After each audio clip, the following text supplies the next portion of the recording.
안녕하십니까. 괴물 전문 작가 곽재식입니다. 오늘 소개해드릴 괴물은 이거 제가 붙여본 제목인데요. 부유면이라는 제목을 붙여본 괴물입니다. 부유면, 먹는 면류, 국수 이런 거 아니고요. 괴물의 모습을 묘사한 이름인데요. 이야기는 우리나라에서도 굉장히 잘 알려진 중국의 고전 소설이죠. 삼국지, 그 시대의 배경하고 굉장히 가까운 우리나라의 괴물 이야기입니다. 삼국지에 보면 그 제갈공명의 라이벌로 등장하는 위나라의 사마의라는 인물이 있지 않습니까? 그 사마의의 전성 시대에 있었던 일입니다. 사마의가 서쪽에서는 이제 제갈공명하고 싸웠고 동쪽에서도 나름대로 열심히 싸우지 않았겠습니까? 그때 사마의하고 싸우던 위나라 동쪽에서 활약했던 중국 위나라의 장군 중에 관구검이라는 사람이 있었습니다. 고구려하고 중국 사이에 있는 그 이민족을 물리쳐 주니까, 싸워주니까 고구려하고 사실은 사이가 나쁘지는 않았어요. 고구려 입장에서 고구려 이민족을 공격해 주는 거니까. 그런데 그 전쟁이 다 끝나고 나자 이제는 위나라와 고구려가 직접 서로 충돌을 할 만한 그런 기회가 되어버린 거죠. 그래서 이 위나라의 관구검과 고구려가 결국은 싸우게 됩니다. 그래서 242년에 위나라와 고구려 사이에 전쟁이 일어나는데, 처음에는 고구려 군대가 약하지 않았기 때문에 위나라의 관구검을 상당히 압도할 수 있었습니다. 그래서 고구려 사람들이 약간 좀 기뻐했다고 할까요? 아니 위나라 별거 아니네. 중국이 강대국이라고 하더만 우리하고 싸우니까 우리도 세잖아. 이렇게 해서 약간 방심하거든요. 그런데 이때 당시에 중국이 삼국시대를 지난 상황이지 않았습니까? 그래서 중국 이 병사들, 중국 군인들은 갖가지 병법, 속임수, 작전, 전술 이런 것에 굉장히 능했습니다. 그래서 한 번 승리를 한 다음에 기고만장해 있던 이 고구려 군대의 어떤 심리, 이 방심, 이거를 역이용해가지고 고구려 군대를 완전히 무너뜨리는데 성공을 하게 되죠. 그래서 관구검이 크게 성공을 거두고 계속 쳐들어와가지고 당시 고구려의 수도, 고구려 도성까지 쳐들어옵니다. 고구려 임금은 열심히 도망가고요. 결국은 어디까지 도달하느냐. 옥저라는 곳에 도달합니다. 우리나라의 고대 국가 이름으로 학교에서, 교과서에서 배우는 이름이죠. 그죠? 지금의 함경도 근처가 아닐까 추정되는 동해안 지역에 있던 나라입니다. 그래서 관구검이 동쪽으로 계속 가가지고 결국은 바다가 나오는 데까지 간 거예요. 이 뒤에 이야기가 상당히 좀 믿기가 어려운데, 중국의 당시에 나왔던 책 중에 박물지라고 하는 책이 있어요. 이 박물지라고 하는 책은 당시 중국 사람들이 생각했던 세계 각지에서 퍼져 있었던 특이한 이런 여러 가지 사물들, 여러 가지 풍물들에 대해서 쭉 정리해서 써놓은 그런 책인데, 별별 이상한 이야기가 다 있습니다. 어디에 가면 이상하게 생긴 동물이 산다. 어디에 가면 나무에서 뭐가 주렁주렁 열리는 그런 숲이 있는 곳이 있다. 별별 희한한 이야기가 다 있는 책인데, 요 옥저에 대해서 서술한 부분, 관구검이 고구려와 전쟁한 끝에 옥저까지 간 다음에 거기서 들은 이야기를 박물지라는 이 어떻게 보면 좀 황당한 책에서 서술한 요 부분은 나름대로 이상하게 인기가 있었는지 박물지 이 책 말고도 다른 그 뒤에 중국의 여러 가지 역사책 같은 곳에 인용되어서 많이 실렸습니다. 그래서 멀리 퍼진 이야기고, 역으로 후대에 우리나라로도 이게 수입이 돼가지고 우리나라 옛날에 옥저에 이런 이상한 일이 있었구나. 우리나라의 후대 학자들에게도 잘 알려진 이야기이기도 합니다. 어떤 이야기냐. 관구검이 이 옥저에 도달한 다음에 동해 바다가 출렁출렁하는 이 모습을 본 것 같아요. 그래서 관구검이 그 동네에 옥저에 어떤 노인한테 물어봅니다. 이 바다 건너에는 또 뭐가 있느냐 물어봅니다. 몇 가지 이상한 이야기를 해줍니다. 짤막짤막하게. 첫 번째, 여인국이 있다. 여성들만 사는 그런 나라가 바다 건너에 있다라는 이야기를 해줍니다.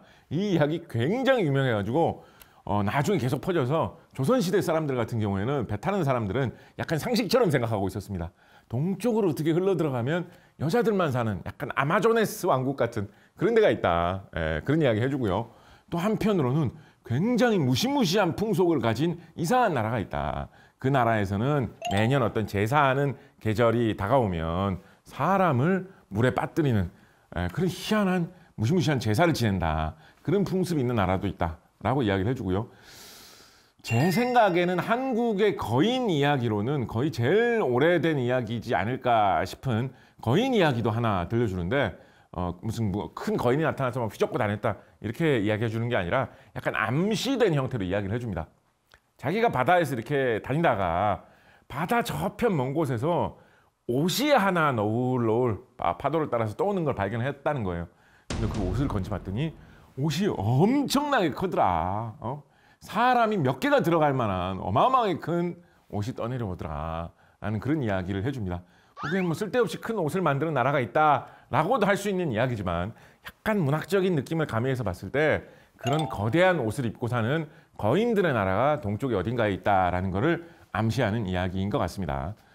그리고 오늘의 주제, 본격적인 어떤 괴물 이야기라고 할 만한 이야기도 한마디 해주는데 어떤 외국 사람이 배를 타고 표류해가지고 떠내려온 적이 있다는 거예요. 외국 사람이기 때문에 말이 서로 안 통해가지고 뭐 이렇게 하다가 그 사람이 목숨을 잃고 말았다라는 뭐 그런 이야기를 해주는데 그 사람의 외모를 묘사를 하면서 굉장히 이상한 이야기를 합니다. 무슨 이야기를 하느냐? 부유면, 면이라는 말은 얼굴 면자고요. 부유면, 얼굴이 하나 더 있다라는 뜻입니다. 사람이 얼굴이 하나잖아요, 그죠? 얼굴이 한 개가 더 있다는 거예요. 두 얼굴의 사나이, 약간 투페이스 이런 느낌으로. 투페이스는 이렇게 가로로 왼쪽 오른쪽이 서로 다른 두 얼굴이죠. 근데 이 이야기에서는 세로로 아래 위로 얼굴이 두 개가 있는 걸로 되어 있습니다. 원문을 보면 뭐라고 되어 있냐면 항에 얼굴이 하나 더 있다라고 되어 있는 버전도 있고요. 정에 얼굴이 하나 더 있다라고 되어 있는 부분도 있습니다. 항이라는 건 목이라는 뜻이고요. 정이라는 거는 이 정수리, 머리 위라는 뜻이에요. 한자를 자세히 보시면 목을 뜻하는 항자하고 정수리를 뜻하는 정자하고 되게 비슷하게 생겼어요. 제가 보기에는 옛날에 인쇄술이 별로 없을 때 글자를 베껴 쓰다가 누구 하나가 실수한 것 같아요. 어떤 버전이 더 맞는 버전인지 모르겠어요. 목에 얼굴이 하나 더 있을까요? 정수리에 얼굴이 하나 더 있을까요? 황당하잖아요. 이런 게 있었을 리가 없을 것 같잖아요. 그죠? 어떻게 사람의 얼굴이 두 개가 아래 위로 있겠습니까? 그죠? 제가 나름대로 또 괴물 전문 작가지 않습니까? 그래서 이 이야기를 보면서 엄청나게 고민을 해봤어요. 도대체 뭘 보고 이렇게 착각을 할 수 있을까? 저는 이 글자를 자세히 쳐다보다가 목일까 정수리일까 중에 정수리가 맞다라고 한다면 나름대로 답이 있을 수 있다라는 생각을 하나 해냈습니다. 무엇이냐? 고대인들이 쓰던 투구 중에 보면 특히 그리스, 로마, 유럽 쪽에서 사용하던 투구 중에 보면 이렇게 이마 쪽에, 머리 위쪽에 동물이나 사람 얼굴을 하나 조각해서 붙여놓은 것들이 많이 있습니다. 이 정수리 쪽에 하필 딱 정수리죠. 정수리 쪽에 무슨 악마 같기도 하고 새 같기도 한 그런 조각이 하나 붙어 있죠. 이런 투구를 처음 보는 사람들이, 외국 사람들이 이런 투구를 쓰고 온 거를 한국 사람들이 봤다라고 하면 저건 뭐야? 뭐 얼굴이 또 달려 있어. 이렇게 착각하지 않았겠느냐. 처음에 나중에 보면 이제 투구인 줄 알았겠죠. 근데 이제 소문이 퍼져 나가다 보면 야, 처음에 봤는데 난 그 얼굴 두 개인 사람인 줄 알았다. 야. 이렇게 말이 퍼져 나가다 보면 그 부분만 소문으로 남아가지고 얼굴 두 개 달린 사람 이야기가 탄생할 수 있지 않았을까 생각을 해본다라는 것입니다. 이런 식으로 투구에 장식이 있는 이야기는 그리스 로마 문화권에서는 굉장히 유명했습니다. 그리스의 유명한 고전이죠. 일리아드 같은 고전을 보면 이야기의 명장면이 헥토르 장군이 나라를 지키기 위해서 떠나는데 투구 장식에 있는 이 모습이 무섭게 생긴 것을 보고 자신의 어린 아들이 우는 모습, 이게 굉장히 애틋한 이별의 모습으로 잘 묘사가 돼 있어가지고 명장면으로 유명한데 그렇기 때문에 이런 류의 투구들이 굉장히 많이 퍼져 있었을 거예요. 조금 재미있게 상상을 해본다면, 어디까지 상상의 영역입니다만 재미있게 상상을 해본다면 중국의 한나라 시대에 장검 같은 사람들이 중앙아시아로 진출을 해서 많이 교류를 하면서 중국하고 유럽 지역, 로마 지역하고는 간접적인 교류가 있었거든요. 실크로드가 있었다라고 하죠. 실제로 1세기 로마의 기록들을 보면 로마에서 중국 비단이 너무 사치품으로 유행을 해가지고 야 이거 수입품 우리가 너무 많이 쓰는 거 아니냐라고 사람들이 경계했다는 이야기가 있을 정도거든요.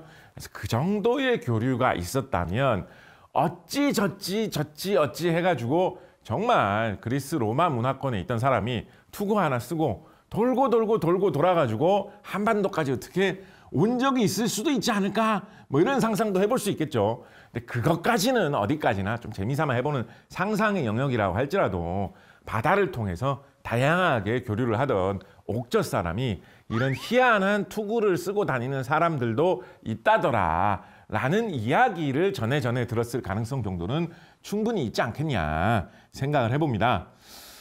이 이야기에서 우리가 어떤 걸 생각을 해볼 수 있을까요? 저는 이런 생각을 많이 해봤습니다.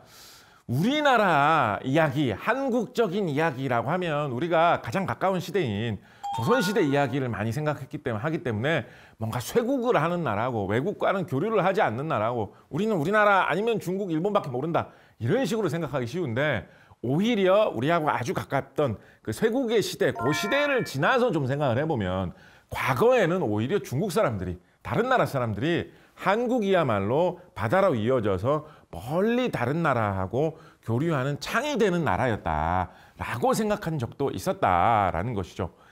사실 이 박물지에 실린 이 거인 이야기 같은 것처럼 바다 건너 멀리 어떤 외딴 섬에 가면 무시무시한 이상한 괴물들이 사는 신비의 나라가 있다라는 유의 이야기는 우리나라의 그 이후에도 뭐 신라의 장인 이야기라든지 조선의 지봉유설, 어휘야담에 실려있는 거인 이야기처럼 다양한 버전으로 변형되어서 많이 전해져 내려오고 있거든요.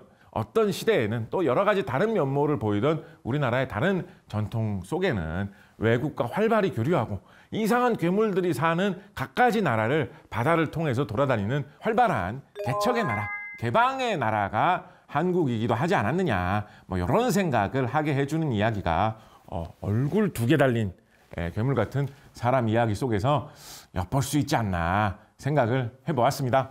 지금까지 괴물 전문 작가 곽재식과 함께 부유면에 대해서 같이 알아보았습니다.